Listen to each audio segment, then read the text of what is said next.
پچھلے دنوں میں نے پڑھا کہ جی ایک نوبیل پرائز لوریٹ ہے، اس نے کہا کہ جی کورونا کی جو ویکسین لگائے گا 2 سال میں مر جائے گا۔ استغفر اللہ، کہاں سے یہ بات آئی؟ کیا سورس ہے اس کا؟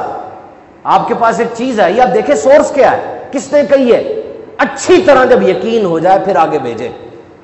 خاص طور پہ یہ جو حدیث پاک ہے، میرے آقا نے فرمایا کہ اس نے اپنا ٹھکانہ جہنم میں بنایا جس نے بغیر تحقیق کے میری بات آگے بڑھائی۔ اس بندے نے بات کی ہے، بالکل کی ہے، وہ بندہ واقعی نوبیل پرائز لوریٹ بھی ہے، بہت بڑا سائنسدان ہے، لیکن یہ اس کی رائے ہے، یہ رائے نہیں ہے اس کی جو اس نے کہی ہے۔ اس کی رائے کیا ہے میں آپ کو بتاتا ہوں، 2 سال میں مرنے والی کوئی بات نہیں اس نے کی۔ اس نے یہ کہا ہے، غور سے سنیں گے تو آپ کو سمجھ آئے گی، انسان کے جسم میں پاور آف امیونٹی ہوتی ہے، قوت مدافعت ہوتی ہے، جس سے وہ بیماریوں سے لڑتا ہے۔ آپ کے جسم میں وائٹ بلڈ سیلز ہیں، سفید خلی ہیں، یہ آپ کے جسم کی آرمی ہے۔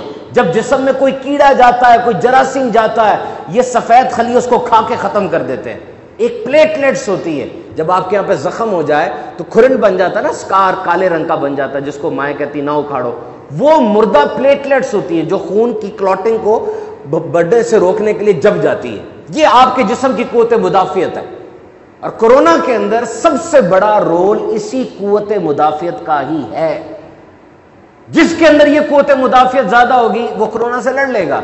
کیوں بڑی بڑی عمر کے لوگ جلدی فوت ہو جاتے ہیں؟ ان کے اندر نہیں ہے اتنی قوت مدافعت، نوجوانوں میں ہوتی ہے۔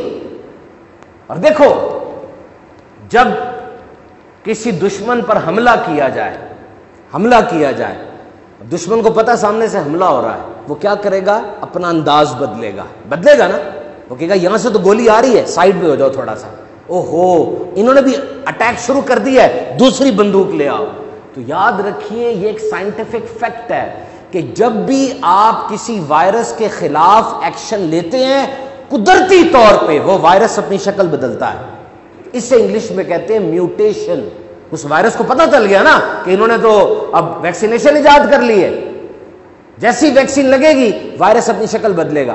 وائرس کی مثال بالکل اس درخت کی طرح ہے، درخت کا تنا تو ایک ہی ہوتا ہے، لیکن جب اس کی شاخیں نکلتی ہیں ہر شاخ کی شکل رنگ الگ الگ سا ہوتا ہے۔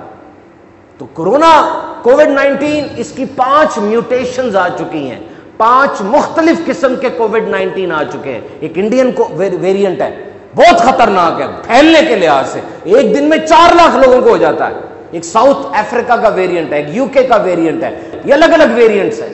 اس بندے نے صرف اتنا کہا ہے کہ میری رائے کے مطابق اتنی زیادہ ویکسینیشن نہیں کرنی چاہیے تھی، کیونکہ تم نے کر دی ہے، اب وائرس کو موقع مل گیا ہے مختلف انداز سے اپنے آپ کو چینج کرنے کا۔ یہ اس کی رائے ہے، وہ ایک ڈاکٹر ہے۔ جب دنیا کے سارے ڈاکٹر کہہ رہے ہیں کہ ویکسینیشن لگنی چاہیے اور اس کا فائدہ ہے، تو بس اس کی رائے ہے، ہو سکتا تبدیل ہو جائے کل۔ ہم نے اس رائے کو پھیلانے میں کیوں ساتھ دیا؟ سائنس تو ہے ہی ضمنی علم، اور یہ کورونا کووڈ-19 ڈاکٹرز کا ٹاپک ہے۔ پوری دنیا کے سرجن، ڈاکٹر، ایپیڈیمیولوجسٹ، مائکروبیولوجسٹ، نرسز اس بات پر متفق ہیں کہ یہ خطرناک بیماری ہے جس کی وجہ سے انسان مر رہا ہے، ویکسین ضروری ہے۔ یہ ایک رائے ہے، کس کی؟ ماہر کی۔ اور وہ بندہ جس نے پتہ نہیں میٹرک میں سائنس پڑھی ہوئی ہے کہ نہیں پڑھی، اور پڑھی بھی ہے تو کتنی دفعہ فیل ہوا ہے، اس کی رائے آپ سامنے رکھ لیتے ہیں، ان کی رائے پیچھے چھوڑ دیتے ہیں۔ ویکسین لگتی ہے تو جی بیمار ہو جاتے ہیں، ادھر درد ہوتی ہے۔ او میرے بھائی، اس نے جسم میں جا کے تمہارے پورے جسم کو ریسیٹ کرنا ہے، کچھ نہ کچھ تو تبدیلی ہوگی نا۔ آپ سب نے اپنے بچوں کو بچپن میں حفاظتی ٹیکے لگوائے نا؟ کیا حفاظتی ٹیکے لگانے کے بعد بچے کو بخار نہیں ہوتا تھا؟ ہوتا ہے۔